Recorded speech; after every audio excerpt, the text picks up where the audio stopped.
Boa tarde a todos. Iniciando aqui essa live no meu canal. Como já dito anteriormente na nossa divulgação, hoje eu vou fazer uma live com o Robson do canal Robson 2.0. E hoje nós vamos falar sobre um assunto muito interessante e muito importante. Mas antes de darmos assim, começarmos a live, eu gostaria de pedir que vocês que estão assistindo compartilhem, nos ajude a divulgar aqui, comentem. Já de início, eu já vou deixar o Robson falar daqui a pouco, mas se vocês tiverem perguntas sobre os assuntos, sobre esse assunto especificamente, o tema dessa live de hoje é a Inquisição, o que não te contaram. Bom,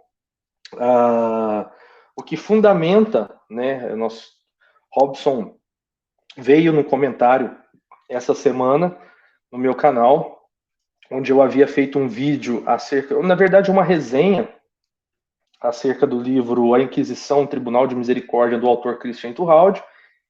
E ali decorreu-se uma série de comentários, e aí houve a necessidade de eu responder uma pessoa que tinha feito um comentário pejorativo sobre a questão do livro e tal. E aí o Robson, de muito boa vontade, veio se oferecer a que nós pudéssemos fazer uma live sobre esse tema, que é muito importante, que gera uma série de mistificações e de incorreções, né, em razão de tudo aquilo que nós recebemos pelos meios de comunicação, às vezes na escola, e muitas das vezes essas informações estão incorretas ou, no mínimo, imprecisas, né? E o Robson tem um canal especificamente sobre vários conteúdos, mas ele fala especificamente também sobre a Inquisição. Lá tem uma série de vídeos. A hora que ele for falar, ele vai divulgar todo o material que ele tem sobre esse assunto. E aí, nesses comentários, o Robson veio se propor a me ajudar aqui, já que ele é um grande estudioso do medievo, né? Então, nós vamos falar sobre esse tema, Inquisição, o que não te contaram. Vai lá, Robson, se apresente e já pode começar a falar acerca do tema. Aqueles que estiverem assistindo, digo de novo, compartilhem. E se tiverem perguntas, escrevam no chat que o Robson ou eu, nós faremos esforço aqui para poder estar ajudando a responder na medida desse conteúdo. Boa tarde, Thiago. Obrigado aí pelo espaço que você está cedendo aí. Boa tarde, pessoal que está já no chat aí, o Marcelo, a Bruninha que já está no chat também, o Lucas. Vamos compartilhar aí nos grupos de redes sociais que a gente tem, porque esse é um tema que a gente precisa fazer chegar ao máximo de pessoas possível, entendeu? Você mencionou no meu canal, no meu outro canal que eu tenho, Inquisição Online, um material sobre Inquisição. E o que me motivou a fazer esse material específico sobre Inquisição? A falta de conteúdo na internet sobre isso aí. Conteúdo sério, conteúdo que tem bases, que não vem da cabeça, não vem sabe, de lendas. Você procura na internet, você não acha. Você procura no YouTube, você não vai achar. Você vai achar todo tipo de besteira. Né? Às vezes você vê um vídeo no YouTube lá falando a verdade sobre a Inquisição, a história da Inquisição. Aí você vai ver um vídeo de 15 minutos, 10 minutos. Eu dou conselho para você nem abrir esse vídeo, entendeu? Porque é um tema longo, é uma coisa que durou séculos. Tem várias ali nuances, vários detalhes ali que num videozinho de 15, 20 minutos você não vai conseguir explicar. Então, estou à disposição aqui para tirar dúvida, quem tiver no chat.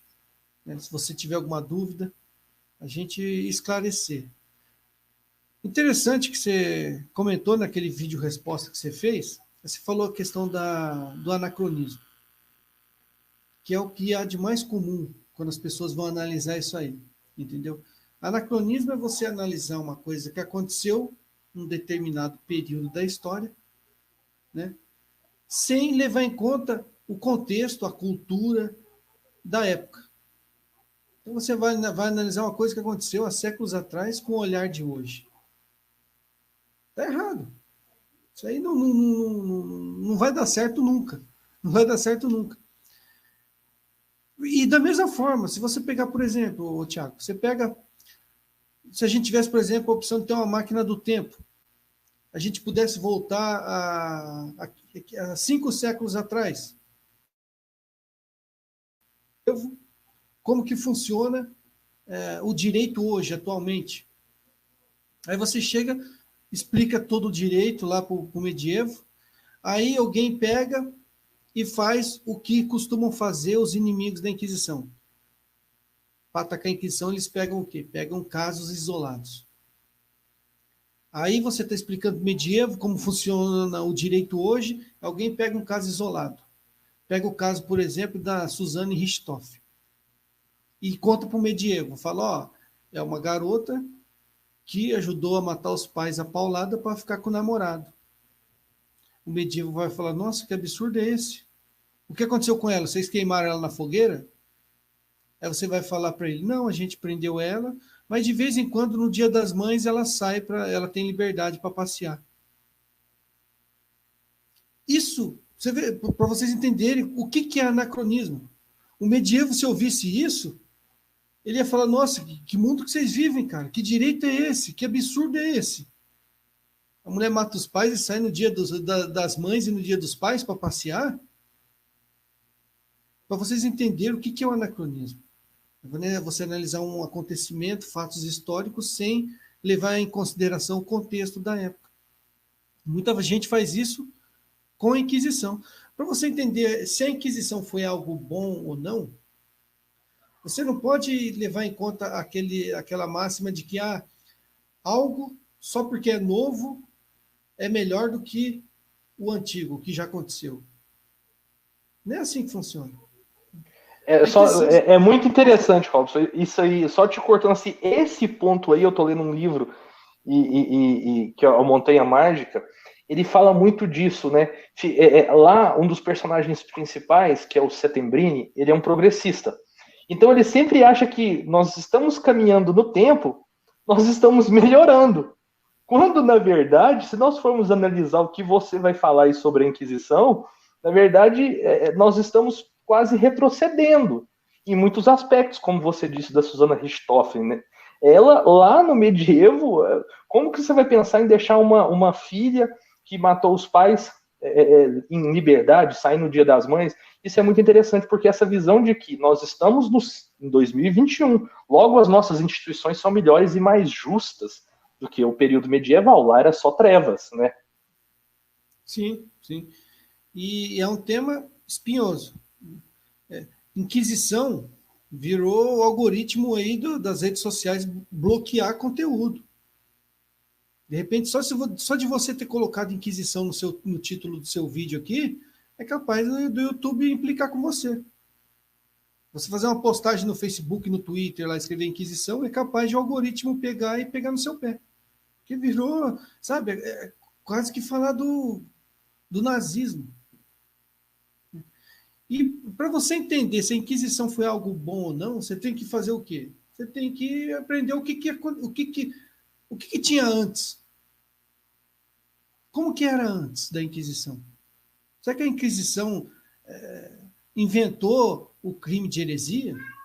Antes não existia? E se você for estudar, você vê que não procede isso, entendeu? Você pega o crime de heresia, punido pelo... eu vou usar alguns termos aqui, mas entre aspas, né? O crime de heresia punido pelo Estado entre aspas, sempre existiu na história da humanidade. Sempre. Ô, Tiago, espera um segundo que eu só vou botar meu gato ali para fora, que ele tá miando aqui sem parar. Tranquilo, fica tranquilo. Sai.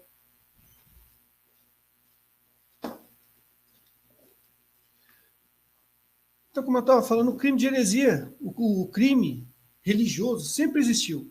Você pega na Bíblia, né, a figura lá dos amigos de Daniel e do próprio Daniel, que foi jogado na cova dos leões. É um crime de religião. Ele cometeu um crime contra a religião. Né? Jesus Cristo foi punido por quê? foi punido pelos romanos? Ele cometeu algum crime dentro do direito romano? Não. Ele foi punido por causa das leis dos judeus, né? Quem lê a Bíblia sabe, né? Ah, nós temos uma lei, e de acordo com a nossa lei, ele deve ser morto porque ele se fez filho de Deus, disse Caifás, né? E sempre existiu. Aí depois do período ali de Jesus, continuou o crime de religião, né? O Império Romano criou a figura do crime de lesa majestade divina. Existia o crime de lesa majestade, que é o crime de você falsificar a moeda do rei, falsificar algum documento oficial ali do império. E se criou o crime de lesa majestade divina. Era um crime comum. E, novamente, entre aspas aqui, né? Era um crime civil. Não existia o conceito de civil naquela época, mas era um crime civil.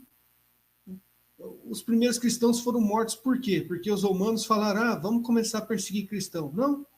Eles estabeleceram leis, os cristãos contrariavam essas leis e eram mortos por causa que contrariavam as leis. E assim foi a história da humanidade inteira. E eu estou falando aqui no Ocidente, no Oriente foi assim, nas Américas foi assim, os bárbaros lá, as tribos bárbaras também funcionavam assim, sempre. Aí alguém pode falar, não, mas depois de Constantino, quem nunca ouviu, né? Depois de Constantino, a Igreja Católica só teve, né, paz, sossego. Ninguém mais perseguiu a Igreja Católica após Constantino, né? Após do Edito de Milão, né? É outra inverdade. Não procede isso, né? Constantino editou o Edito de Milão, logo em seguida ele já estava prendendo Santo Atanásio. Constantino morreu, o filho dele assumiu, Constâncio. Constâncio prendeu Santo Atanásio. Santo Atanásio foi mandado para o exílio 7 vezes. Constâncio prendeu o Papa Libério, mandou o Papa Libério para o exílio. O Império, quando o Império mudou para o Oriente, nós temos a figura de São Martinho, que foi o Papa Martinho, foi preso e morreu na prisão, preso pelo Imperador Romano. Temos a figura de São Máximo Confessor e por aí vai. Então, mesmo depois de Constantino, continuou existindo crimes de religião e continuou perseguindo a Igreja Católica. A Igreja Católica só foi começar a ter paz mesmo, começar a respirar tranquilo, com Carlos Magno, lá por volta do ano 800. Né? A Igreja começou a ter paz. Mas aí, qual que era o contexto? Aí a gente já entra no contexto. Eu expliquei um pouco o que antecedeu, e agora a gente já começa a entrar no contexto. O que é Carlos Magno? Carlos Magno é um dos descendentes dos bárbaros ali que invadiram a Europa.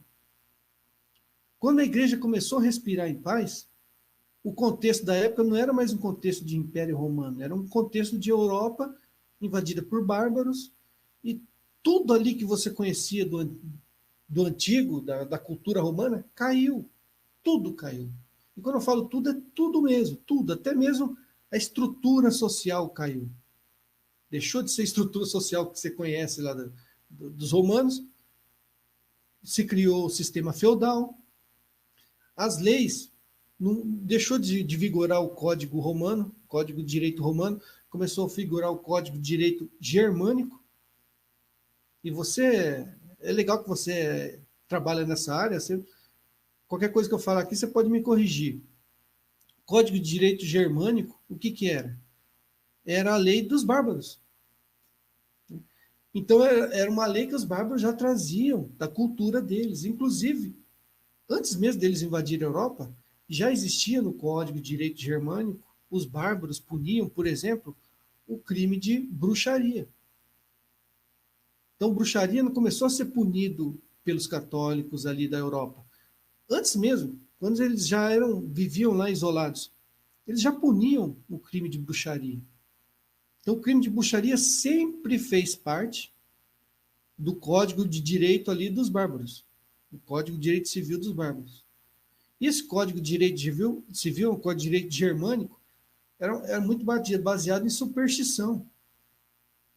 Então, como que eles puniam, por exemplo, o crime de ordalha? O crime de bruxaria. Como que eles puniam o crime de bruxaria? Com a chamada ordalha. E sabe o que é ordalha? Ordalha é conhecido como a justiça divina. Então a pessoa era acusada de bruxaria. Né?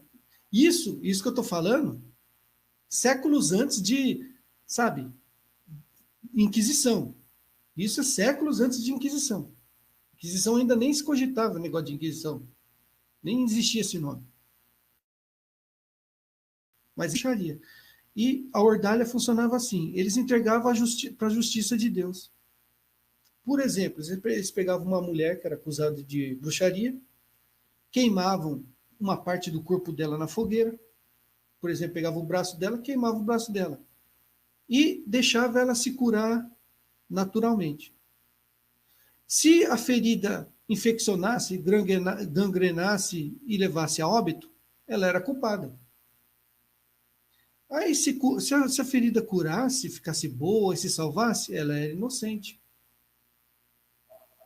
Outra forma de fazer ordalha, colocava a mulher dentro de uma espécie de um barril e jogava ela numa cachoeira, numa cascata.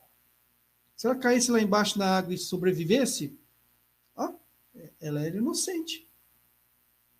Aí se ela caísse lá e morresse, ela era culpada. Então é isso que vem antes da Inquisição, é esse tipo de coisa que vem antes da Inquisição. Então, você tem que comparar a Inquisição, como eu falei, com o que vinha antes. E antes da Inquisição, o que aconteceu? A igreja, ela nunca, quando eu digo igreja assim, não é instituto, os católicos nunca tiveram que lidar com um grupo de hereges ali, unidos sistematicamente, com grupos grandes de hereges. Sempre a igreja lidou com um herege assim, um que surgia aqui, um grupinho que surgia ali. Só que, durante a Idade Média, aconteceu um fenômeno que a igreja nunca tinha visto, que é o fenômeno de uma heresia tomar conta de um grupo tão grande de pessoas e ganhar adeptos com influência, senhores feudais, com príncipes, né? E começar a roer toda a estrutura da sociedade medieval. Porque a sociedade medieval, naquela época, não tinha um cartório. Você ia formar um contrato com alguém, você não ia no cartório lavar o contrato, assina aqui. Você firmava um contrato, por quê? Eu confio em você porque você é católico. E você confia em mim porque eu sou católico. Eu te conheço porque eu sei que você é católico. Surgiu um fenômeno chamado, uma heresia chamada catarismo, heresia dos cátaros. E começou a ruir toda essa estrutura da sociedade. Então, os cátaros, eles pregavam uma série de coisas ali que desestruturavam toda a sociedade da época. É como, por exemplo, alguém chegar no Brasil hoje aqui e formar um estado paralelo, com leis paralelas, totalmente diferente das leis do Brasil, da União, do governo.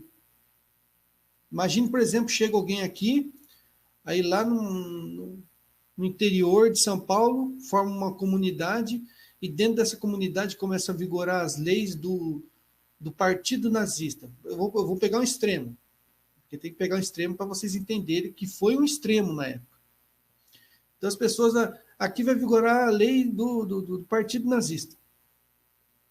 Aqui só entra ariano, aqui a gente mata judeu nas câmaras de gás e começa a formar um estado paralelo dentro do Brasil. Eu pergunto para alguém que está nos ouvindo, você acharia isso certo? Você acharia que a gente deveria tolerar isso, deixar crescer e deixar, ou não? Ou deveria combater? Então foi isso que aconteceu. Os cátaros começaram a converter pessoas ali na Europa e colocando ensinamentos que são extremos mesmo eu diria ainda, são piores, porque vocês se preparem que ao longo dessa live aqui a gente vai falar coisas que fogem do senso comum. Então, a gente vai falar coisas que vai chocar mesmo. O catarismo pregava coisas que são piores do que o que vocês conhecem como nazismo. O catarismo, eles não pregava a extinção de uma etnia. O catarismo pregava a extinção da humanidade. Os cátaros, eles pregavam que Jesus só voltaria depois que o último ser humano morresse. Depois que o último ser humano morresse, aí Jesus voltaria e levaria nós para o paraíso. Então, se Jesus voltaria depois que o último ser humano morresse, eles pregavam o fim da humanidade. Eles matavam pessoas, eles eram contra a procriação. Não é lenda, eles matavam mulheres grávidas. Eles eram contra a procriação, eles matavam mulheres grávidas. E o modo de matar mulher grávida, eles matavam apunhalando o ventre da mulher. Então, isso é o tipo de coisa que estava ganhando força dentro da Europa. Pessoas que pregavam a morte, o fim da humanidade. Pessoas que pregavam que mulheres grávidas deveriam ser mortas. E eles se concentraram no sul da França. O sul da França praticamente era deles. Eles tomaram conta ali. Tem uma região chamada Languedoc, que foi onde eles mais se concentraram, Languedoc, numa cidade chamada Albi. Daí que veio o nome Albigenses. Então, quando você vê o nome Albigenses, é um derivado para você falar cátaros. Né? Então, os cátaros se concentraram no sul da França. E isso motivou o início da Inquisição. Esse grupo grande que tomou conta do sul da França, que converteu senhores feudais, converteu pessoas ricas, poderosas, e que pegava esse tipo de coisa. A morte de pessoas. Isso motivou o início da Inquisição. Então, aqui, para vocês entenderem o contexto e o que veio antes da Inquisição. Né? Até aí, beleza, Tiago? Tranquilo, tranquilo. Inclusive, quando você for fazer isso, de entrar propriamente na Inquisição, inclusive a Bruna fez uma pergunta. Quando vemos absurdos das sociedades, as pessoas costumam falar saudades da Inquisição. Era um tribunal exclusivo para crime de heresias ou punia outras coisas? Agora que você já vai falar sobre esse tema propriamente, adentrando a questão da Inquisição, se você já quiser também comentar os tipos de crimes, como que era, e dando justamente esse contexto que você disse, que a Inquisição vai mostrar que a Inquisição era algo, primeiro, que ela era algo necessário, né? Como você mesmo disse, né, a igreja desde os primeiros séculos ela já era meio que espancada por algumas heresias, né, o arianismo, algum gnosticismo, enfim, já havia padres ali escrevendo contra essas heresias. E se você também puder já mencionar, quando você for falar aí, os tipos de crimes e como, digamos assim, a Inquisição, de certa forma, meio que maneirou nesse sentido, que era algo, digamos, um aprimoramento. Fique à vontade aí, Robson. Vai lá. Muito boa essa pergunta, porque vai de encontro exatamente com o que eu ia mostrar aqui. Então, eu vou mostrar aqui como que a sociedade, né, e o Estado tratava essas pessoas antes da figura da Inquisição. Né? Porque não é somente os governantes que cuidavam desses cátaros. A própria sociedade, naturalmente, né, tinha antipatia e dava jeito neles. Vocês têm ideia, a Inquisição ela foi fundada por volta do ano 1230 e pouco, 1231, por aí. 1231. Então, preste atenção aqui nesses eventos que antecederam e nas datas. Isso tudo que eu vou falar aqui foi antes de qualquer tipo de Inquisição. Né? Então, por exemplo, peraí. Tá aparecendo aí, né? Sim, tá sim. Então, por exemplo, em 1022, que foi 100 anos antes da instituição da Inquisição. Não existia Inquisição aqui. O rei Roberto da França condenou 12 cátaros à fogueira. Sabe como que ele condenou? Ó, esse povo está dando trabalho, pega e mata. Isso aqui tudo vigorava ainda aquilo lá que eu te falei, que é o Código de Direito Germânico. Né? 1051, Henrique III da Inglaterra enforcou um grupo de hereges em Guslar. E isso aqui, vale a pena ressaltar esse evento aqui de 1114, porque é um evento que tem fonte primária. Né? Então, lá quando o Papa abriu os arquivos do Vaticano, dentre eles estava essa carta aqui, né, que é uma carta de um bispo da época.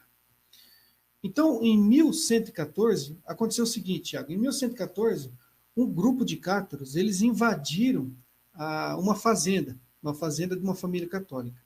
Eles invadiram essa fazenda, tacaram fogo na fazenda e queimaram toda a família. Mataram queimada, né? Incendiaram a fazenda. A população da cidade pegou e foi atrás desse grupo para fazer justiça com as próprias mãos. Porque vamos lembrar, não existia direitos humanos. E as pessoas eram o quê? Eu acho que era a terceira geração de bárbaros. Né? Tinham recém se convertido ao catolicismo. Então a população foi querer fazer justiça com as próprias mãos. Esse grupo de cátaro, eles se refugiaram num mosteiro, no monastério beneditino. E os monges ali, sem saber o que fazer, eles pegaram e foram para uma cidade próxima se orientar com os bispos ali mais próximos. Então eles deixaram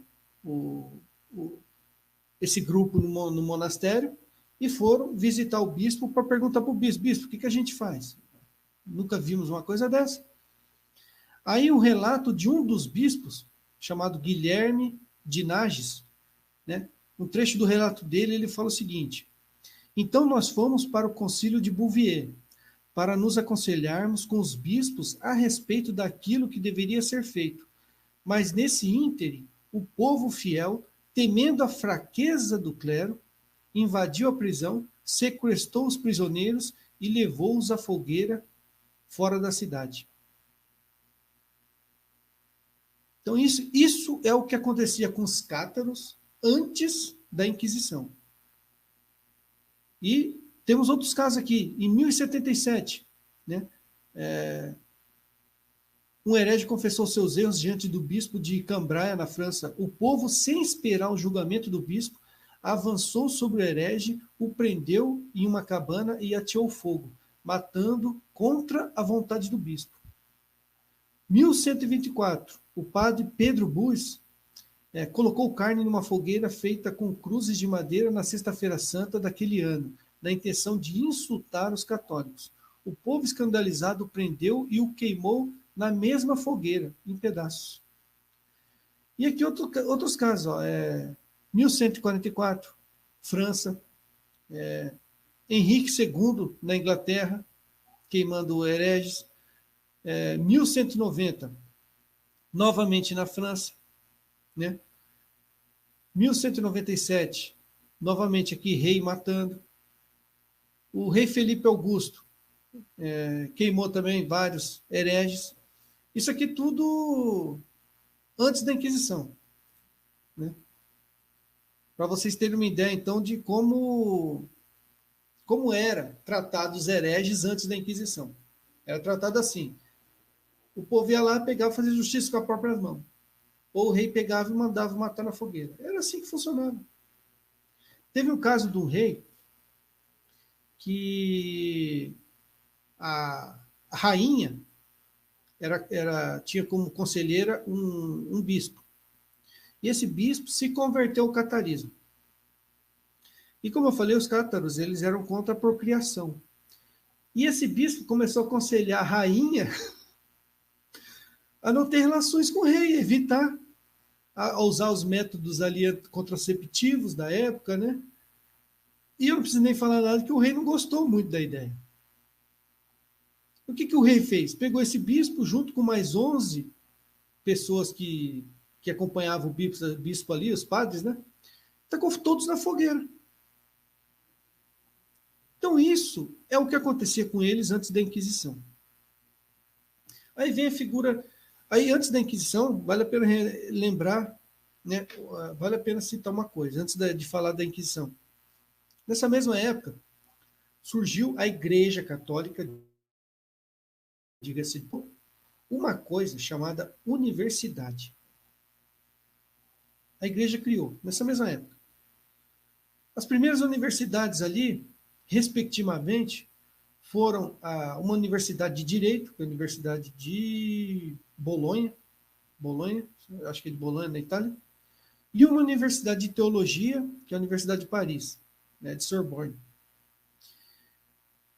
O que a Universidade de Direito fez? Ela resgatou o quê? O direito romano. Os reis, os governantes, tendo acesso ao direito romano, eles começaram a adotar o direito romano. Então, saiu de cena o direito germânico e eles adotaram o direito romano. Junto com o direito romano veio o quê? Veio a figura do crime de lesa majestade divina. Então, tinha no direito civil, voltou a ter o crime o quê? De religião. Então, os governantes puniam os hereges. Só que era sem a participação da igreja. Então, era um governante que prendia, um governante que julgava quem era herege ou não. Só que um governante tem autoridade para dizer quem é herege ou não? Quem tem autoridade para dizer quem é herege é a igreja. Então, paralelo com o direito romano, que foi resgatado, surgiu a figura do quê? Do direito canônico. Então, são dois direitos. Aquele livro que eu falei para você, do João Bernardino Gonzaga, ele deixa bem claro isso. Existia o Código de Direito Comum, ele chama de comum, né? E o Código de Direito da Igreja, que é o Código de Direito Canônico. São dois códigos distintos que eram aplicados paralelamente. Então, o que foi a Inquisição, quando a igreja criou a Inquisição? A igreja falou o seguinte, heresia é com a gente. A gente define quem é herege ou não. Aí, nisso, criou a figura da Inquisição, que não existia. Você que é da área do direito, você sabe que existe no direito duas coisas distintas, que é a figura do inquérito e a figura do processo. São duas coisas distintas. O que existia até então era somente a figura do... Ou seja, eu acusava alguém de alguma coisa, aquele alguém era levado diante do juiz e se vira nos 30 para provar a inocência. A igreja criou o quê? A figura do inquérito, que é o que existe até hoje. Se fosse uma coisa ruim, como que existiria até hoje? Né? Para vocês entenderem o que é inquérito, vamos pegar a realidade nossa no Brasil aqui. Hoje, no Brasil, quem pode abrir um inquérito é a Polícia Federal, Polícia Civil, Ministério Público e salvo algumas outras exceções. Eu dou queixa de alguém, acuso alguém de crime, esse alguém não vai ser levado diante do juiz. Se eu acuso alguém de algum crime, a polícia vai investigar, ver se procede aquela acusação. Se aquela acusação proceder, a polícia vai levantar provas, formar um inquérito, e depois que formou esse inquérito, baseado em provas e tudo mais, vai levar para a justiça abrir o quê? O processo. Qual que era o papel da igreja na Inquisição? Era o papel que, por exemplo, a Polícia Civil faz hoje. Ela faz o inquérito. Então, o papel da Inquisição era esse. A pessoa era acusada de herege. O clero investigava, interrogava, juntava provas. Se a pessoa fosse realmente declarada herege, a igreja abria primeiro um processo canônico e excomungava a pessoa. Nunca existiu pena capital, pena de morte no Código de Direito Canônico. Nunca. Nunca. Isso aí é fantasia. Nunca. A pena máxima no Código de Direito Canônico sempre foi a excomunhão. Sempre. Então, a igreja investigava o acusado. Ficava provado a inocência, morria ali. Ficava provado que a pessoa era culpada, a pessoa tinha a chance de voltar atrás, renegar aquilo. Daí um parênteses aqui, daí o fato de os números da Inquisição ser tão inflamados. Por quê, Tiago? Muita gente que era acusada de crime comum alegava motivação religiosa para ser julgado pela Inquisição. Sim, você disse uma coisa bem interessante, né? Porque aí nós temos a transformação, né? Nós temos o que transforma de um sistema que era acusatorial para um sistema de interrogatório. E aí, só fazendo um parênteses no que você disse, ainda hoje é dessa forma. Eu tive a experiência porque eu trabalhei com a polícia no período que eu estava na faculdade. Então, você faz o quê? Você faz o inquérito, você junta ali as provas, você faz o bojo, aí no final o delegado faz uma coisa que se chama um relatório. Aí o próprio delegado vai falar assim, ó, eu acho que isso aqui configura crime. Aí ele vai mandar para o Ministério Público. O Ministério Público ainda vai investir, vai pensar assim, será que realmente é um crime? Ele pode te acusar por aquele crime, ou ele pode te acusar por um mais grave ou por um mais leve. Ou seja, quando o sistema passa a fazer esse retorno ao direito romano, fica muito mais igualitário. Até mesmo a possibilidade de defesa dentro do inquérito, como o Christian Iturralde vai falar muito disso, e entra nessa questão que você disse, sobre a questão do sistema. Pode ser que aí existe uma questão do conflito de competência, né? Vai para o direito civil ou vai para o direito canônico? Então os caras alegavam realmente essa questão do crime da heresia para ser julgado justamente por um tribunal eclesiástico, porque sabia que eles observavam mais essa questão da legalidade. Inclusive o Iturralde cita um caso em que foi ouvido mais de 100 testemunhas de defesa. Então, assim, esses princípios que nós utilizamos hoje, que ainda nós utilizamos hoje no direito, sobre a testemunha suspeita, sobre a testemunha impedida, aquele cara que é seu inimigo não pode depor contra você. Quem veio resgatar isso foi o sistema da Inquisição, a questão do bis in idem, não ser julgado pelo mesmo crime, a questão de fornecer, muitas das vezes até o advogado custeado pela própria Inquisição, foi ela que trouxe, digamos, esses benefícios e princípios de direito que hoje nós, basicamente, é o sistema que vigora até hoje.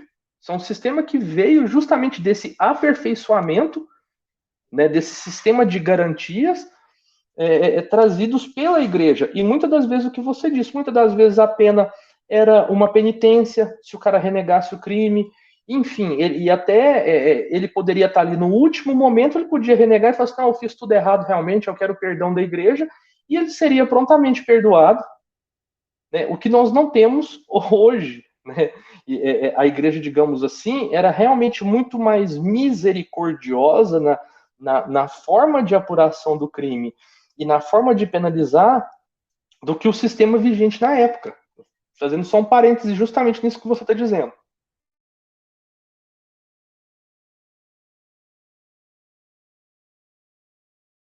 Seu microfone.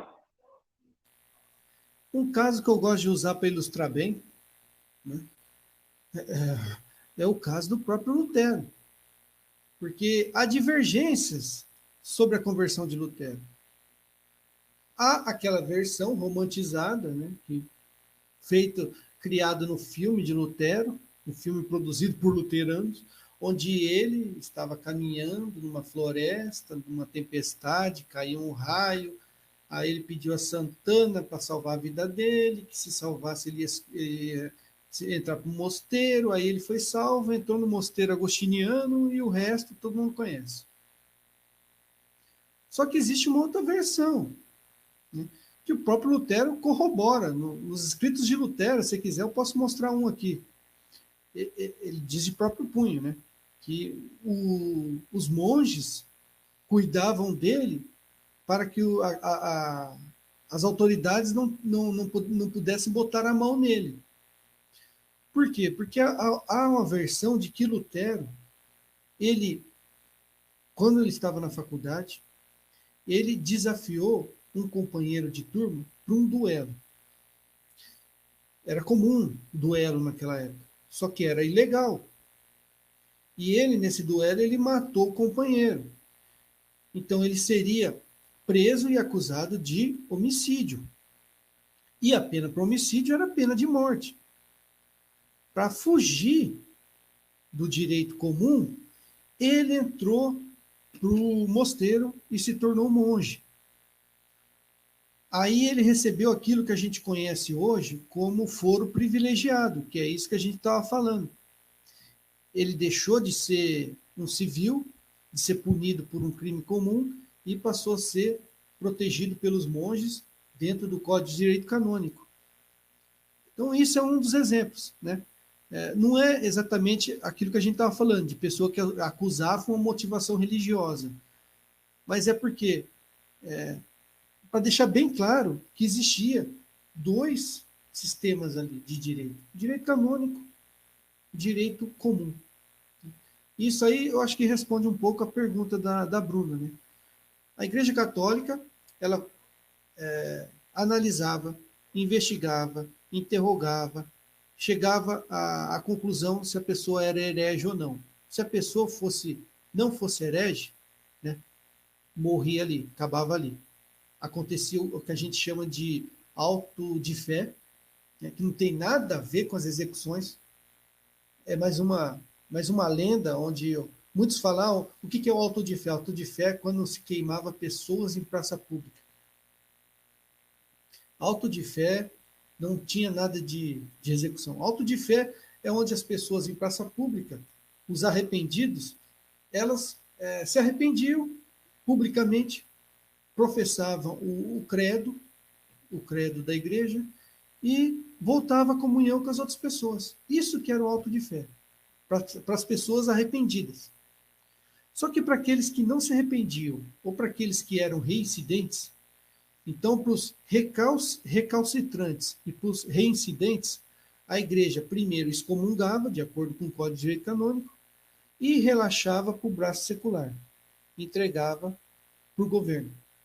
Aí seguia os trâmites do processo comum normal. Entendeu? Aí era aplicado as diversas formas de pena de morte, né? A mais comum, mais de 90% dos casos, era morte pelo garrote. Se não me engano, o garrote é um tipo de enforcamento, né? A pessoa sentava numa cadeira e tinha atrás da cadeira tinha uma espécie de um buraco e passava uma corda. E essa era a condenação, o mais comum, a execução mais comum era pelo garrote, né? Mas não era para a igreja.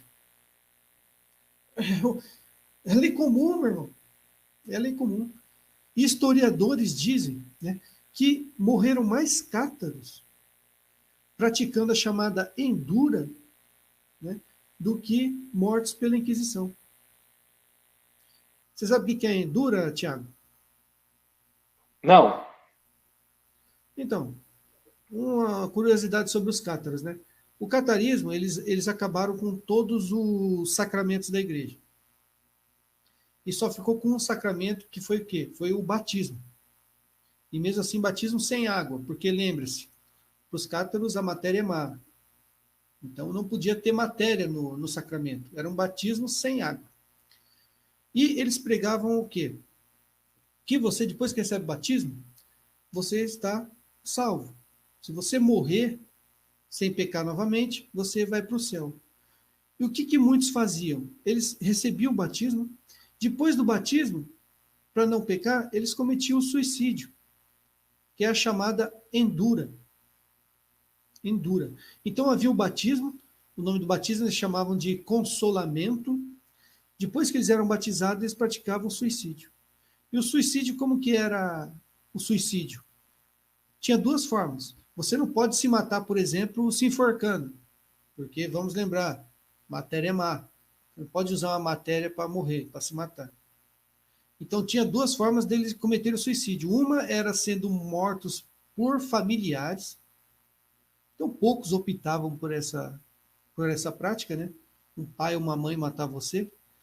Ou eles eram mortos por inanição. Eles paravam de comer, paravam de beber e morriam de fome, morriam por inanição. E tem um historiador, eu não estou com a citação aqui, me perdoa, mas depois, se alguém tiver curiosidade, eu posto aí, as fontes, as devidas fontes, né? Tem um historiador que fala que morreram mais cátaros praticando a endura do que mortos pela Inquisição. Para vocês terem uma ideia. Então, não sei se eu respondi, mas, Bruninha, é isso, entendeu? A igreja excomungava e entregava para o Estado. O Estado. E o Estado julgava de acordo com o Código de Leis Civis e punia de acordo com o que estava lá no. Né? Funcionava assim. Aqui eu acho que você já respondeu até o Marcelo Leite também, que ele pergunta: a Inquisição tinha por objetivo salvar almas e levar ao arrependimento? Que eu acho que você já deixou claro. E aqui um e-mail escrito, não tem o nome, mas G. Brígido. Boa tarde. Vocês têm números de quantos foram absolvidos e quantos foram excomungados? Da minha parte, nesse livro que eu citei do Christian Iturralde, A Inquisição Tribunal de Misericórdia, ele vai citar, inclusive, as posições que vários historiadores, porque eu sei que há uma divergência aí, mas a quantidade é baixa. Aí, Robson, se você tiver alguma informação aí, tiver alguma fonte, já puder citar aí, fique à vontade. Não dá para ter certeza. Mas só que os números que historiadores sérios chegam é com base nos documentos dos arquivos que o Papa João Paulo II abriu do Vaticano. Né? Então, com base nesses documentos, tem alguns números ali. Porque, vamos lembrar, não era uma bagunça, eram processos, e todo processo tem ali um histórico, tem os documentos, né? Então, tem algumas citações aqui, se você puder compartilhar aí, Thiago. Por exemplo, aqui, ó. Prontinho. Algumas citações aqui. Rino Camilleri, ele escreveu o livro La Vera Storia dell'Inquisizione. Né? Se eu não me engano, o Rino Camilleri é um dos que participaram do simpósio do Vaticano. Então ele escreve o seguinte: em 50 mil processos inquisitoriais, uma ínfima parte levou à condenação à morte, e dessas, só uma pequena minoria produziu efetivamente execuções. Na principal cidade medieval, em um século, houve apenas 1% de sentenças à morte. Em Toulouse, em 100 anos, houve 42 sentenças. Lembrando que Toulouse era um dos lugares mais... onde havia mais cátaros, né? Também. Henri Came, Inquisição na Espanha, ele vai falar o seguinte: na Espanha, em 350 anos, houve 2.000 mortos. Na Espanha. Em uma época em que o uso da tortura era generalizado, os tribunais penais europeus, a Inquisição espanhola seguiu uma política de benignidade e circunspecção, que a deixa em um lugar favorável se comparada com qualquer outra instituição. A tortura era empregada somente no último recurso e se aplicava em pouquíssimos casos. Lembrando, antes que alguém venha fazer esse tipo de comentário aqui, não são autores católicos. Henri Came, esse pessoal não é apologeta. Né? Adriano Garuti, Ele escreveu o livro La Santa Romana e Universal Inquisitione.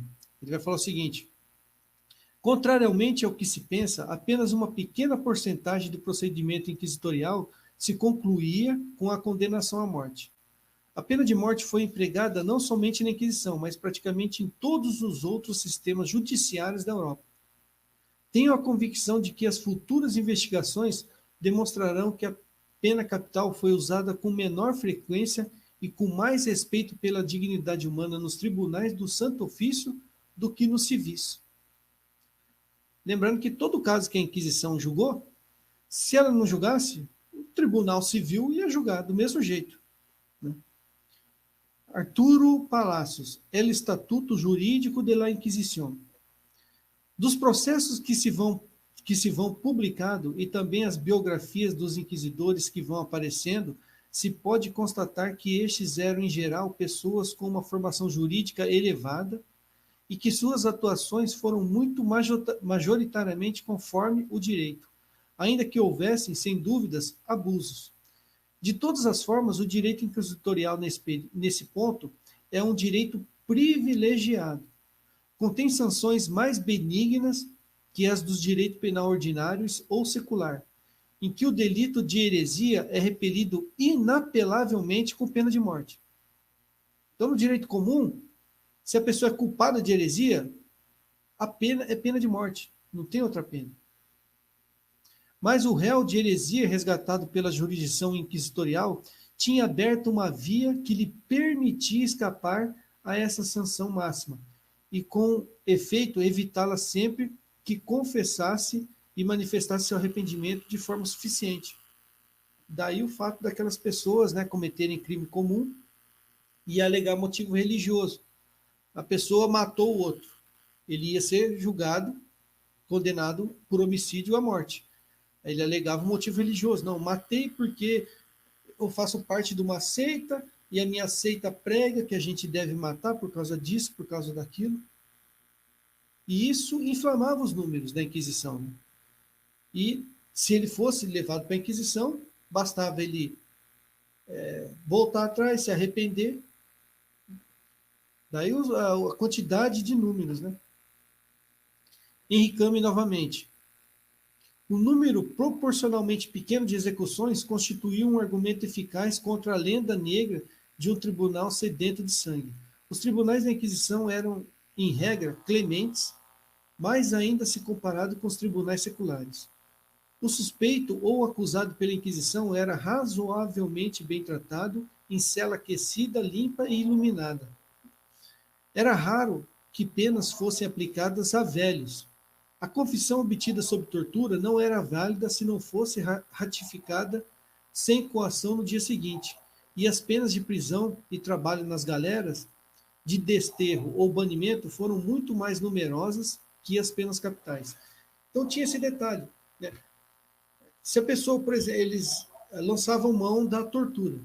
Se a pessoa, durante a tortura, ela confessasse um crime, ela tinha que, no dia seguinte, retificar aquele crime, retificar aquela confissão sem tortura. Se ele não fizesse isso, o que ele falou durante a tortura não era válido. Né? Inclusive, se eu não estou muito enganado, tinha até, o Iturralde cita isso, ele cita até as fontes que existia inclusive um limite, se eu não me engano era 15 minutos. Né? Além dele ter que ratificar, né, ou seja, ele confirmar a confissão, existia um período, digamos, curto da questão do período que era aplicada a tortura, e era em casos extremos. Né? Sim, tem uma fonte primária da época, de uma pessoa que escreve, falando que os tribunais católicos aplicavam a tortura diferentemente dos tribunais protestantes. Porque nos tribunais católicos havia isso que você falou, porque o Papa, a igreja, fez um documento lá chamado Ad Extirpanda. Tiago, a primeira vez que eu me deparei com esse documento foi na época do Orkut ainda, nesses debates aí do Orkut. Não sei se é você dessa época, você é mais novinho. Eu me deparei com esse documento Ad Extirpanda, eu fiquei meio chocado de início. Né? E eu fiquei sem resposta tal, e fui me inteirar sobre o que era esse documento. Aí eu vi que era um documento onde a igreja, ela como é que fala? Ela padronizava as torturas, padronizava várias coisas no interrogatório, entre elas a tortura. Então ele tem coisas ali que até eu, quando me deparei com aquilo, eu cometi anacronismo. Mas depois você vai comparar com a tortura aplicada pelos tribunais comuns, aquilo ali foi um avanço. Aquilo ali salvou vidas. Porque no tribunal comum, 99% das torturas resultavam em morte. E naquele documento ali ficava bem claro, não se pode derramar sangue durante a tortura. Não se pode sequer derramar sangue. Não pode levar à morte. Tem que torturar por um tempo específico e depois parar. Né? Como você falou. Então, não sei se é bem 15 minutos. Não me lembro. Mas é por um tempo específico e depois parar. E tem um relato de alguém da época, né, uma fonte primária, falando sobre isso. Falando que os tribunais católicos, a tortura era mais benevolente do que nos tribunais protestantes. E ele cita alguns casos ali. Os tribunais protestantes, eles torturavam a pessoa, às vezes, por um dia inteiro. Chegava ao final do dia, eles iam dormir. No dia seguinte, acordava de manhã, torturava novamente um dia inteiro. Às vezes, demorava 3, 4 dias a tortura de uma pessoa. Em certos tribunais protestantes. Né? Enquanto que na igreja católica, não. Era desse jeito. Tortura, não podia derramar sangue, não podia levar à morte. Tinha um tempo específico, e no dia seguinte, tinha um tempo específico, conseguiu arrancar a confissão, conseguiu, não conseguiu, já era. E no dia seguinte, a pessoa tinha que retificar a confissão sem tortura. Senão, o que ela falou durante a tortura não valia. Rino Camilleri, novamente, ele fala, de 1309 a 1326, em 636 processos inquisitoriais realizados em Toulouse, na França, que foi o principal centro herético da Idade Média, somente um deles se aplicou à tortura. Então era o último recurso, era a tortura. Isso aqui foi de primária, isso aqui também foi retirado do Simpósio do Vaticano, essa informação aqui. Dos documentos do Vaticano. Aqui tem alguns números aqui de bruxas, né, de casos de bruxas, todos com, fonte Gustav Hensiger, que também participou do Simpósio do Vaticano. Então, o que eu acho legal é isso, né? É fonte primária, não é achismo, igual muitos fazem, então, matou milhões. Então, a estimativa, com base nos números que tem lá nos arquivos do Vaticano, os números variam entre 25 e 40 mil mortos durante toda a Inquisição, que foi ali do século XIII ao século XIX. Se não me engano, acabou em 1800 e pouco. A última foi a Inquisição por 6 séculos. Né? A Inquisição protestante durou 150 anos, matou mais que o dobro. Bem mais que o dobro. Sim, foi até justamente...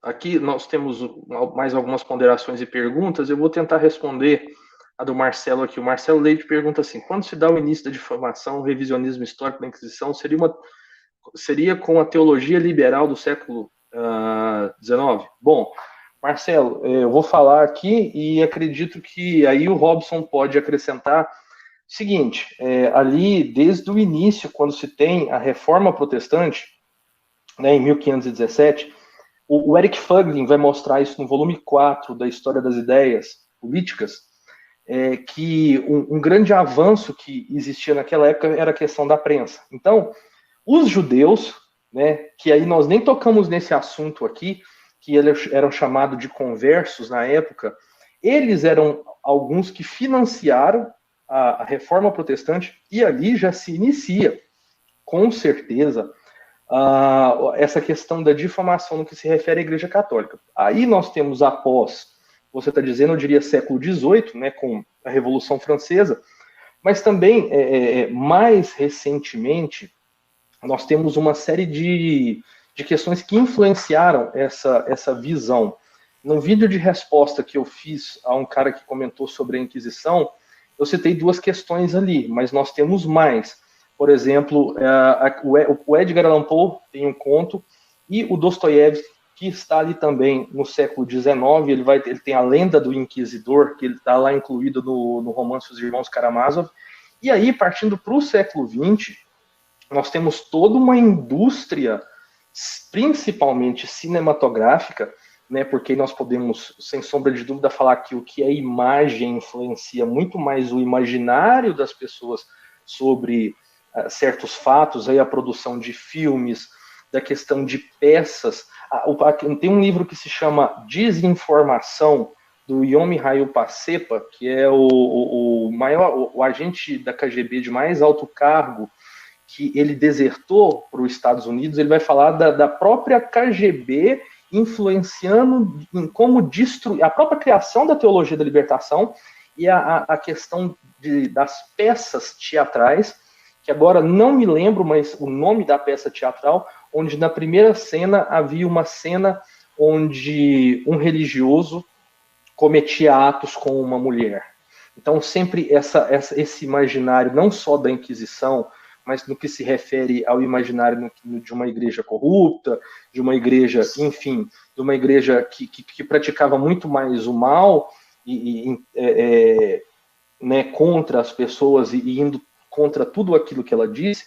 Nós não temos só a partir do século XIX. Eu acredito que desde a época da Reforma, e depois veio a questão da Contra-Reforma, e aí isso explodiu, essas ideologias todas, e vai ser mostrado muito bem num livro que se chama Libido Dominante, do Ernest Michael Jones.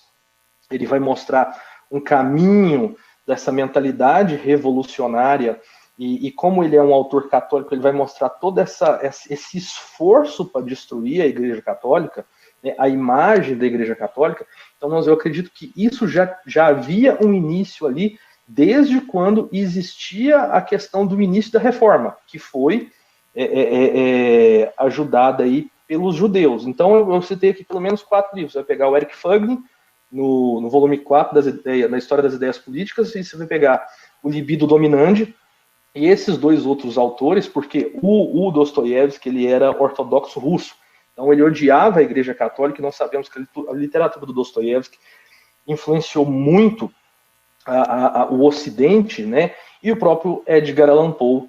E aí várias outras filmografias, como O Nome da Rosa, enfim, peças teatrais que só contribuem para distorcer a realidade no que se refere à posição da Igreja Católica e suas atitudes. Robson, se você tiver aí a acrescentar e esclarecer mais, fique à vontade.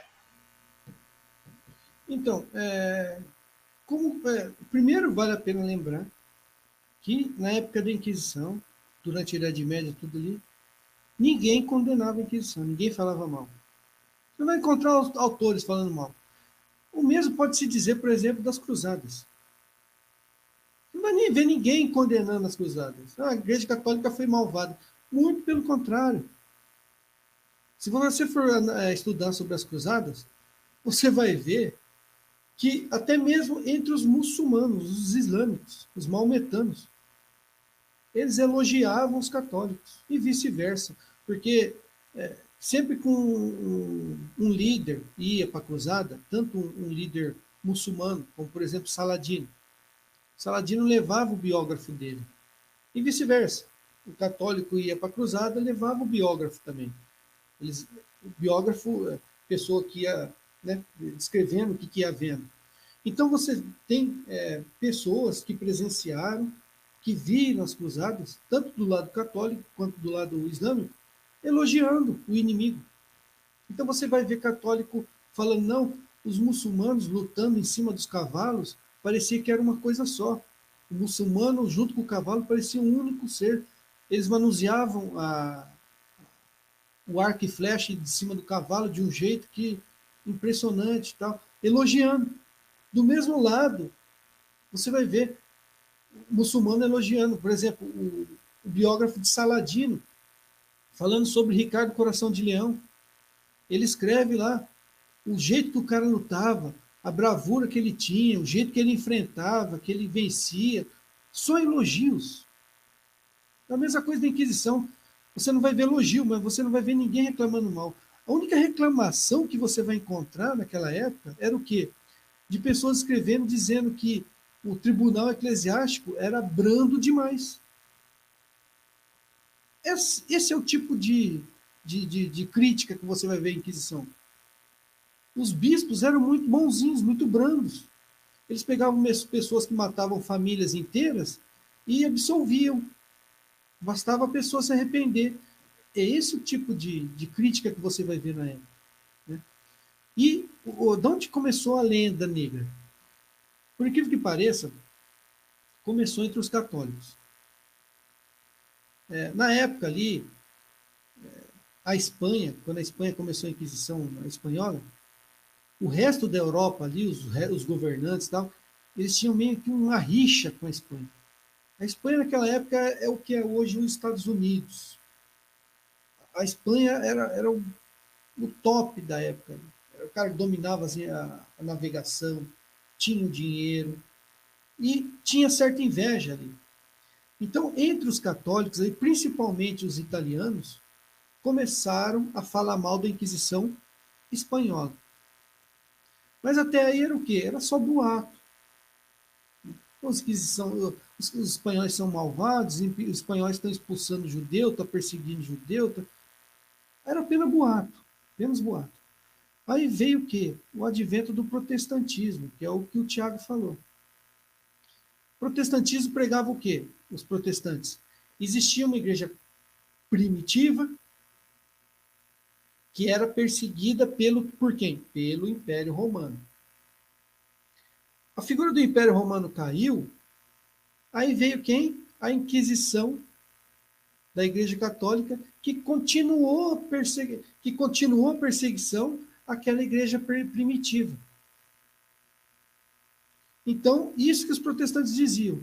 Porque a gente tem que pensar o seguinte: ninguém adere a uma religião nova.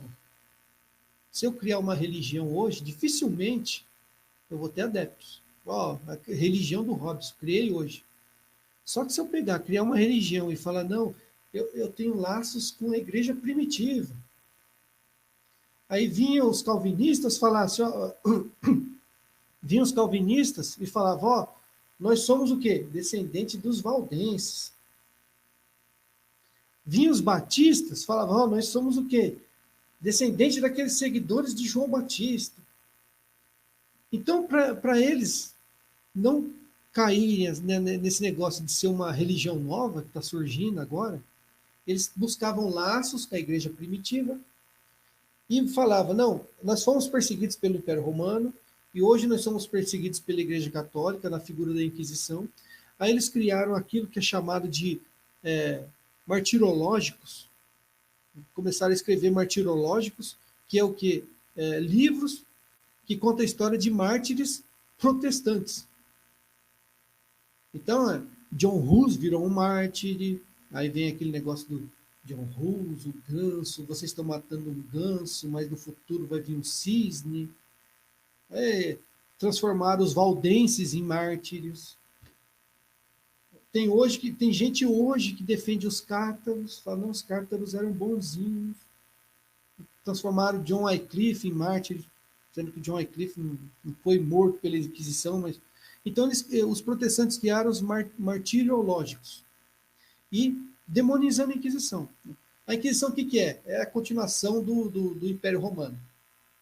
Até aí, também era o quê? Era só boato, era pregação, era boato, era difamação. Não tinha muita relevância. Só que surgiu uma desgraça ali, que muita gente acha que é boa, né? Chamada iluminismo.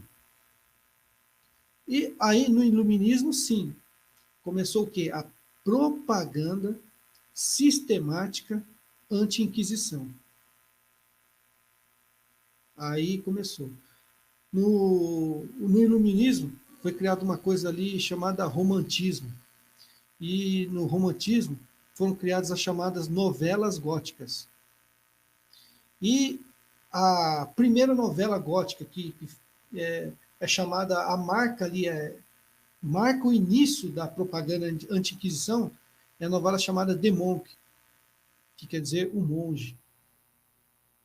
Então, The Monk é aquele negócio que tem até hoje. Eles colocaram a figura de um monge, com aquele capuz, com uma cara de mal, num ambiente que parece uma caverna toda escura, e atrás dele assim um monte de máquina de tortura e sangue e aquela coisa, né? Aí vieram outras novelas, como por exemplo o Poço e o Pêndulo. Sim, que é do próprio Edgar Allan Poe. Então, tudo criado nessa época. Teve uma outra ali que acho que é Dom Carlos, que depois ainda virou ópera. Então criaram novelas, criaram óperas, e, e muitos ali também, como o Tiago falou, na época da Revolta Protestante, tem o advento da imprensa. Só que até então era uma coisa que não era popularizada. Você imprimia um livro, você gastava muito dinheiro para tal. Só que no iluminismo eles começaram a fazer como se fosse assim, linha de montagem, produção em massa. Começaram a fazer folhetos, livretos, né? Começaram a criar gravuras de máquinas de tortura. Esse negócio que você vê hoje na internet aí, que você vai buscar máquinas de tortura da Inquisição, 90% tudo invenção iluminista, maçom, não existiram. Tem aquela máquina lá da pessoa sendo, de ponta cabeça sendo serrada de cima e embaixo. Nunca existiu uma porcaria daquela. Aí uma outra máquina lá, um negócio pontudo, com a mulher pendurada, sentando naquele negócio lá. É invenção. Pega, inclusive, o Tiago, instrumentos de tortura da Inquisição Protestante e atribui a nós católicos. Como, por exemplo, a Dama de Ferro. Quem nunca viu? Põe na Dama de Ferro, máquina de tortura. É um negócio onde prendia. Aquilo lá era da Inquisição Anglicana. Então, é desse jeito que se deu a lenda negra. Começou com boato, picuinha entre católicos. Depois os protestantes usaram isso como uma máquina de apologética. Mas a propaganda mesmo, sistemática, se deu com o iluminismo. E depois, mais recentemente, igual o Tiago falou, né? O movimento sionista. O movimento sionista botou dinheiro, a indústria de cinema é toda dominada por eles, Hollywood, todos os estúdios de Hollywood são de judeus sionistas, e a gente vê o que nisso aí? A gente vê aquilo lá que está nas escrituras, né? A figura do anticristo. São espíritos de anticristo. Robson, aqui o nome Ajaz FBFN. Você pode disponibilizar o documento depois? Procura também o Robson, o canal dele lá, e chama ele inbox, que eu acredito que fica até mais fácil para ele poder organizar e enviar aí, porque segundo ele não achou no site do Vaticano. Rômulo, um abraço, assistindo direto de Portugal. E aí, G. Brígido fez uma pergunta aqui também que vai nesse sentido. E as bruxas? Houve realmente uma caça às bruxas pela igreja? Então, a questão dos documentos. Como eu estava falando em off para o Thiago aqui, eu tenho um grupo de WhatsApp onde eu disponibilizo tudo em PDF. Né? É um grupo do pessoal do Apoia-se, está lá. O que eu posso fazer futuramente, em vez de você esperar fazer futuramente, no meu canal, no canal Inquisição Online, você vai lá na playlist, tem uma pastinha lá escrito cursos, aí tem uma série de vídeos ali sobre Inquisição. Ali eu mostro todas as fontes, fonte primária. Então não são documentos, são livros, mas livros baseados em fonte primária. Não é livro tirado da cabeça do autor. Então aqui eu coloquei alguns, mas isso aqui é o básico. É o básico. Para quem não gosta de gastar muito dinheiro, para quem não gosta de ler livro muito grande. Isso aqui é o básico. Então, para você entender sobre a Inquisição, tem esses livros aqui, ó. Professor Felipe Aquino, que é o quê? É um resumo do resumo, do resumo, bem resumido, do compêndio chamado L'Inquisizione, que é o resultado do simpósio do Vaticano. Né? O Tiago explicou bem no vídeo dele, resposta lá ao rapazinho. Então, o livro do professor Felipe Aquino, Para Entender a Inquisição, é um resumo desse simpósio. Se você quer entender sistematicamente a questão burocrática, do direito, tudo isso que eu falei em respeito do direito, A Inquisição do Seu Mundo, João Bernardino Gonzaga, que é um livro, não é de um católico. Ah, mas você está passando o livro, e como é que eu vou confiar? Esse cara não é católico. Para falar a verdade, ele tem uma antipatia pelo catolicismo. Você vai ler esse livro dele, tem certas coisas que ele põe no livro dele que não procede. Porque, assim, dá para ver no livro dele quando ele expõe fatos e quando ele expõe a opinião dele. Então, tem certas coisas que é a opinião dele que você tem que ler sempre com o pé atrás. Mas, para quem está buscando a verdade, compensa.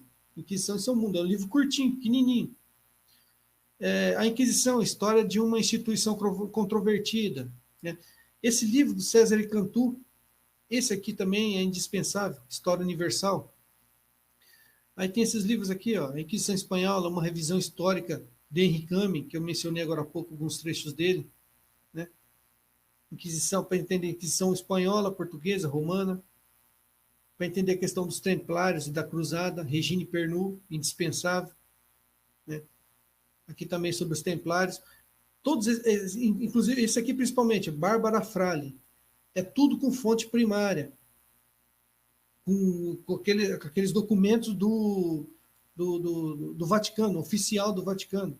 Então, ela relata que o processo dos Templários, como foi, né? Os números, tudo. Olha, Eric Wagner, o Thiago falou agora há pouco, que é um dispensa apresentação, né? Sobre a Inquisição Protestante, se você quiser saber, tem esses livros aqui, sobre alguns casos famosos, né? Aqui, ó, Jean Guiton e esse daqui também dos Templários. Todos esses quatro aqui, os quatro usam fonte primária, né? Documentos lá do arquivo do Vaticano. E para desfazer os mitos, tem esses três aqui, ó. Meu amigo Alexandre Varela, Inquisição, História, Mito e Verdade e Sete Mentiras sobre a Igreja Católica. Então, por um amigo nosso que perguntou sobre os documentos, os documentos são livros, mas livros que usam fonte primária. Né? E qual que foi a outra pergunta mesmo que você falou, Tiago? Do cara. E aí o Brígido pergunta assim: e as bruxas? Houve realmente uma caça às bruxas pela igreja? Então, questão das bruxas. Deixa eu compartilhar aqui. Como eu disse, bruxaria era um crime punido pelos bárbaros antes mesmo deles entrarem na Europa. Então, bruxaria era um crime comum. Como existe o crime, o crime de estupro, o crime de homicídio, o crime de estelionato. Bruxaria era mais um crime comum, punido pelo Estado. E vale a pena lembrar, porque às vezes as pessoas esquecem esse detalhe, né, Tiago? Bruxaria é uma religião. E como o Tiago bem lembrou, no vídeo dele, resposta lá, a Igreja Católica só tinha jurisdição sobre católicos. Então, se a pessoa era bruxa, assumidamente bruxa, né, tem aí até hoje, põe na internet assim, Wicca, W-I-C-C-A. Existe essa religião até hoje, que é uma religião dos celtas, dos bárbaros. Então, a igreja não tinha jurisdição sobre essas pessoas. O que a igreja tinha era um crime canônico de magia negra e coisas desse tipo. Mas era só aplicada sobre católicos. A igreja nunca teve o código de direito canônico até hoje. Não tem jurisdição sobre quem não é católico. Se você levasse alguém no tribunal da igreja, e se alguém falasse, ó, eu sou judeu, o inquisidor ia falar, o que você está fazendo aqui então? Ó, eu sou muçulmano, sou islâmico. Pega teu rumo, meu irmão. Ó, eu não sou católico, eu sou bruxa, eu sou adepta da Wicca.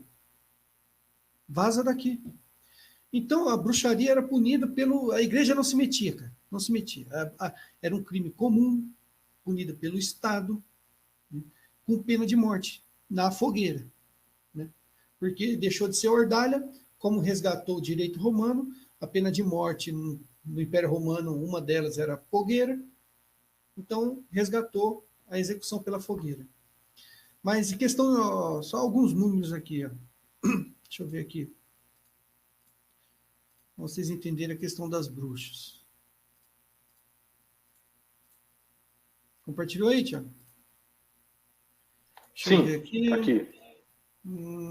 Questão das bruxas. Deixa eu ver aqui.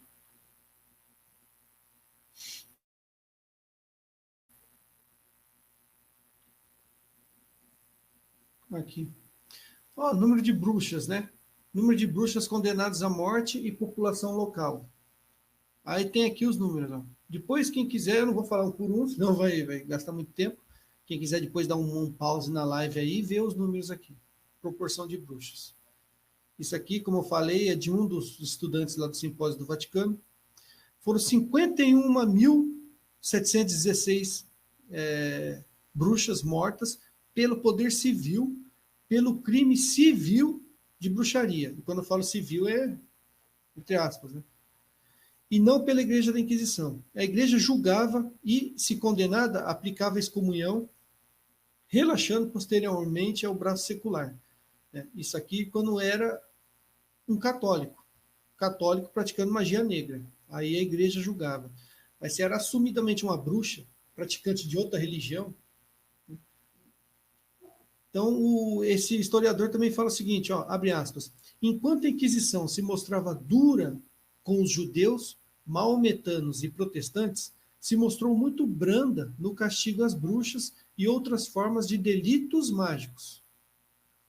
A Inquisição poderia ter causado um holocausto de bruxas nos países do Mediterrâneo, mas a história nos mostra algo diferente. A Inquisição foi a salvação de milhares de pessoas acusadas de um crime impossível. Católicos, luteranos, calvinistas, anglicanos, ninguém se livra da culpa de haver lançado lenha ao fogo. Em honra da verdade, todos os cristãos deveriam fazer causa comum com o Papa João Paulo II, em seu propósito de reparação. Ainda hoje, povos da África e da Índia continuam dando caça às bruxas. Então é isso. Era um crime punido pelo Estado. Os protestantes puniam. Quem não conhece aqui a história das bruxas de Salem? Né? As bruxas de Salem são 12, né? Foram 12 bruxas. Um homem que estava lá no meio foi condenado, foi morto enforcado, e os outros foram todos mortos, esmagados por pedras. Então, todo mundo. Porque vale a pena lembrar, supersticioso, né, Tiago? Novamente falando, dá para cometer anacronismo. Eles não a bruxa, eles não condenavam a bruxa porque eles achavam que ela saía voando na vassoura. Eles matavam as bruxas porque elas achavam que efetivamente elas tinham poder de fazer alguma. Ela tinha o poder, por exemplo, eles acreditavam que elas tinham o poder de controlar os fenômenos naturais. Eles acreditavam que uma bruxa tinha o poder de fazer parar de chover por um tempo, ou chover demasiado e causar uma inundação. Tinha o poder de envenenar uma água. De repente, um rio que serve de fonte de água, ela tinha o poder de envenenar. Isso causava pânico nas pessoas. As pessoas tinham pânico dessas pessoas que eram bruxas. Né? Elas ameaçavam. Era uma forma delas sobreviverem, por exemplo. Quem não conhece nos Estados Unidos, no Dia das Bruxas, né, o famoso doces ou travessuras. Isso aí tem um fundo de verdade. Na época da Idade Média, era assim que elas faziam para sobreviver. Elas extorquiam o dinheiro das pessoas. vocês me dão dinheiro, ou eu mando sobre vocês uma tempestade, ou eu faço parar de chover e vem uma estiagem, ou eu contamino a água. Aí, de repente, a pessoa fazia uma ameaça dessa, e coincidentemente vinha um período de estiagem, as pessoas entravam em pânico, começavam a acreditar que eram ações dessa mulher. Então, é como eu falei, no fundo, sempre tem uma motivação o quê? De desestruturação da sociedade. As pessoas faziam justiça com as próprias mãos, entendeu? Então, é isso que era a figura da bruxa na época. Não, moleque, piririm pim pim, fazia magia e saía voando na vassoura. Pessoas que causavam medo na população. É uma população que tinha ali superstições, né? Desde a época que eles eram bárbaros, né?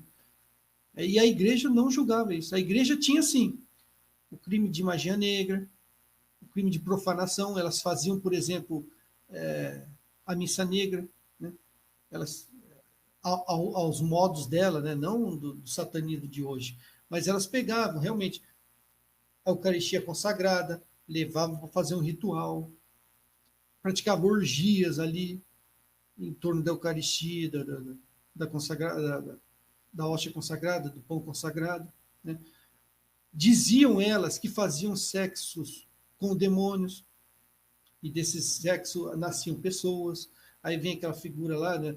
Muitos teólogos da época tinham esse negócio dos anjos suco. Lá do Gênesis 6. Que tinha. As filhos dos deuses viu que as filhas dos homens eram belas e desceram e tiveram filhos com ela, e não vamos para o livro de Enoque. Então, bruxa naquela época praticamente era isso. Era uma mulher adepta de uma religião celta, pagã, que colocava medo na sociedade e nas pessoas. É isso. Mas não estava sob jurisdição da igreja. Se não fosse católico, não estava sob jurisdição da igreja. É mais um mito. Outro mito comum de você ouvir. As pessoas acusavam as outras de heresia porque tinha interesse de ficar com os bens, a posse da pessoa acusada. Desde o início da Inquisição, a igreja já estipulou aquela pessoa que acusar alguém e ficar comprovado que a acusação é falsa, quem acusou vai receber a pena que a pessoa receberia se fosse culpada. Então não compensa, não compensava o risco. Outro mito, as pessoas acusavam outros anonimamente. Falso, não existia, não existe, não tem 0800 naquela época. No 0800 eu quero ligar, fazer uma acusação anônima, não existia.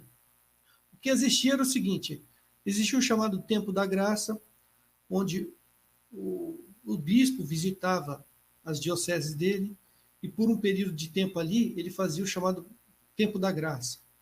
Então, nesse tempo, ele recebia algumas acusações, né, denúncias, só que para o bispo, para as autoridades, não eram anônimas. Só que para quem era acusado, as acusações permaneciam anônimas. Então, tipo, eu acusei fulano. Fulano não vai saber que fui eu que acusei. As autoridades vão. Por quê? Porque se fulano depois se arrepender e voltar atrás, ele não tem nenhuma represália contra mim. Por exemplo, era comum na época as pessoas acusarem familiares. Eu acuso meu irmão, ou eu acuso meu filho. Ele se arrepende, depois ele vai ter ressentimento de mim. Para que isso não aconteça, eu permaneci anônimo para ele, para o acusado. Mas para as autoridades não tinha esse negócio de acusação anônima. É lenda também, é lenda. E muitas outras lendas. O rei da Espanha expulsou os judeus da Espanha para ficar com o dinheiro deles. Cara, novamente, tem fonte primária aqui. Carta do próprio punho do rei da Espanha escrevendo, assessores dele implorando para ele, rei, não expulsa, porque se você expulsar, eles vão levar o dinheiro junto. E o rei falando, não, nem que eu acabe com os cofres aqui do meu reino, eu vou fazer isso. Outra lenda. É bom falar dessas lendas aqui no final. os judeus eram convertidos à força. Mentira! Essa é uma das mentiras mais deslavadas que tem. A igreja nunca aceitou conversão à força. Tanto é que isso foi um dos motivos da instituição da Inquisição na Espanha, na Península Ibérica. Para ver ali quem estava se passando por católico e quem realmente tinha se convertido. Como que existia conversão forçada? Se a Inquisição na Espanha, a função dela era única e exclusivamente isso, saber quem estava fingindo e quem não estava. Você pega a própria figura de Torquemada. Torquemada, ele escreve o rei da França, o Fernando, falando, não, eu vou forçar os judeus a se converterem. Torquemada escreve para o rei, falando, rei, eu sou contra, você não tem que forçar. Não existe conversão forçada. Torquemada era contra isso. E não veio ninguém para, né? Então são lendas assim que mitos. O próprio Torquemada, eu lembro quando eu era protestante, eu li um livro que se chama A História Secreta dos Papas, uma coisa assim, que traçava uma figura dele assim absurda, né? E quando você vai ler as fontes primárias, você vai ver que é uma coisa totalmente diferente. Né? Que o Robson, até falando sobre isso, falou, Robson, quais os benefícios que a Inquisição trouxe para a sociedade como inquérito penitenciário? Pedro Henrique do Carmo. Aí pergunta, Robson, quais seriam os benefícios que a Inquisição trouxe para a sociedade como inquérito penitenciário? Nós, inclusive, já falamos. Vou dar uma voltadinha, não sei se você entrou na live, o Robson e eu aqui falamos justamente, o Robson deu um contexto de como era antes da Inquisição e o que mudou ali, quais os benefícios que vieram depois da instauração da Inquisição no que se refere a essas questões relacionadas aos processos, a questão de alguns princípios do direito romano que foram reintroduzidos ali. Acho que são só essas. A Bruna também comentou da Inquisição Protestante, que nunca havia ouvido falar, essas fontes que nós citamos, né? Eu lembro que bem quando eu comecei a conversar com a Bruna, ela ainda era protestante, eu mostrei o Eric Fuglin para ela, e tem um livro do professor também, Felipe de Aquino, que se chama Para Entender a Reforma Protestante, alguma coisa assim. Ele vai citar também a questão da Inquisição Protestante. Esse livro do Christian Turhalde vai citar a questão da Inquisição Protestante, os números, onde aconteceu, e você vai ver que as estatísticas do que se refere à Inquisição Protestante são muito superiores. Por que não é falado? Aí nós voltamos lá naquela pergunta anterior, que é sobre essa indústria feita para poder denegrir tudo que se refere à Igreja Católica. Né? Você vai conseguir encontrar nesses livros. Bom, eu acho que é isso, Robson. Te agradeço se você quiser fazer uma consideração final. Foi muito esclarecedor. Todas as pessoas com quem eu conversei aqui particularmente gostaram. Não se esqueçam de inscrever nos canais do Robson, principalmente no que se refere ao da Inquisição, que lá tem muito material referente a isso. E agradeço a todos que ficaram aqui. O Robson também tem um apoia-se dele. Robson, fique à vontade. Muito obrigado mais uma vez pela sua presença. Que isso, eu que agradeço, cara. Eu conto com você no meu canal lá, porque o professor aqui é você. Né? E muito obrigado pelo espaço. Né? É um assunto que eu gosto de falar, eu gosto de defender, não ter vergonha de defender, é uma palavra, né, marginalizada hoje, mas não tem o que marginalizar. Como o Tiago falou, quais são os benefícios da Inquisição? É o benefício do inquérito, cara. Inquérito, você ter o livre, você ter o pleno ali, acesso à defesa, entendeu? Você ser investigado antes de ser levado para um juiz. A Bruninha falou da Inquisição Protestante. Quando a gente fala em Inquisição Protestante, é Inquisição entre aspas, né? Porque o protestantismo foi perseguição. E cada um fazia do seu jeito. Você pega a Inquisição, uma das piores que teve, a Inquisição anglicana. A Inquisição anglicana tinha o aspecto assim da coisa mórbida. Eles não bastavam matar católico e outros protestantes, diga-se passagem. Eles tinham que matar e fazer um espetáculo daquela morte. Quem não conhece a figura, por exemplo, do São Tomás More? São Tomás More, ele foi morto e era comum na Inquisição Anglicana, quando se matava com uma pessoa, esquartejava a pessoa e espalhava partes da pessoa pela cidade.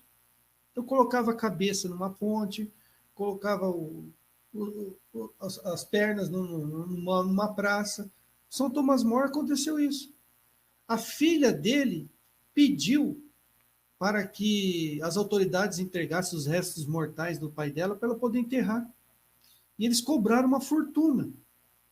Cobraram dela para poder devolver o cadáver do pai dela para ela poder enterrar.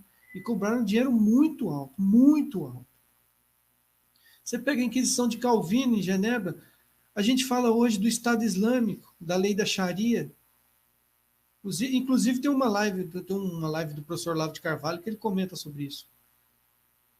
A Inquisição de Calvino é pior que a Sharia. Essa foi a bendita, viu, Robson? Que tudo começou, a minha mudança, tudo começou daquele vídeo ali, viu? Você vê? A perseguição de Calvino foi pior que a Sharia, porque o Olavo de Carvalho lembra num detalhe. Ele fala assim, no Estado Islâmico, onde vigora a Sharia, que você é proibido de praticar outra religião, você é proibido de expressar isso publicamente. Você não pode construir uma igreja, celebrar uma missa, você não pode andar com crucifixo, um rosário, você não pode ler uma Bíblia publicamente. Só que dentro da sua casa é inviolável. Você vai morar no Paquistão, no Irã, dentro da sua casa, você pode rezar seu terço. Ninguém vai invadir sua casa, sua privacidade. Na Genebra de Calvino, não. Ele criou pessoas, criou um sistema ali de espiões. Criou um sistema de espionagem. Então, as pessoas espionavam a vida íntima das pessoas. E se tivesse denúncia que a pessoa estava dentro da casa dela, rezando um terço, ou celebrando um culto ali católico, eles invadiam a casa e via se estava mesmo, e matavam. Você pega os anabatistas, o Zwinglio. Zwinglio chegou e falou, ó, os anabatistas eles pregam o segundo batismo, já que eles gostam tanto de água, a morte deles vai ser por afogamento. E começou a matar anabatista afogado. Qual que é o critério dele? É esse, tirando um sarro. Os caras pregam o segundo batismo, mata todos afogados. E com exceção do anglicanismo, que o rei era chefe da religião, nos outros lugares, os pais ali da reforma, da revolta, eles se tornaram todos consultores dos governantes. Então, na localidade lá onde Lutero vivia, ele era o consultor do rei, do príncipe Frederico da Saxônia. Lá em Genebra, Calvino era o consultor eles se tornaram consultores. Lutero chegou pro rei, pro príncipe e falou, ó, esses anabatistas, judeu, católico, você pode matar. Pode matar à vontade, matar rodo. Quem não conhece o famoso livro do Lutero, né, dos judeus e suas mentiras? Ele escreveu um igual, parecido, falando sobre os católicos também, com o mesmo teor, né, pedindo para matar.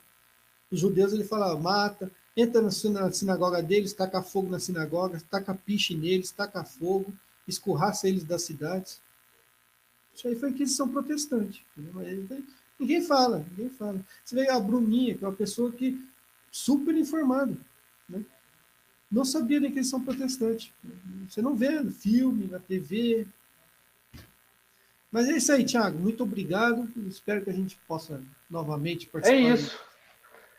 Você dizendo da Bruna, para mim, eu lembro quando eu li o Fugling, e aí já no início ele fala de como Lutero alterou a Bíblia, né, para que a tradução ficasse pela questão do, se não me engano, do sola fide, né, e ali para mim já tá tudo, e eu lembro de mostrar esses textos para a Bruna, né, não é possível, E aí tudo também começou meio, no meu caso, começou justamente desse vídeo do professor Olavo, né, que acendeu uma luz lá, e aí a gente vai pesquisar, enfim. Mas é isso, então, gente, muito obrigado a todos que participaram, aqueles que estiverem assistindo, compartilhem, nos ajudem, inscrevam-se no meu canal, nos canais do Robson, e muito obrigado e uma boa tarde a todos. Até a próxima.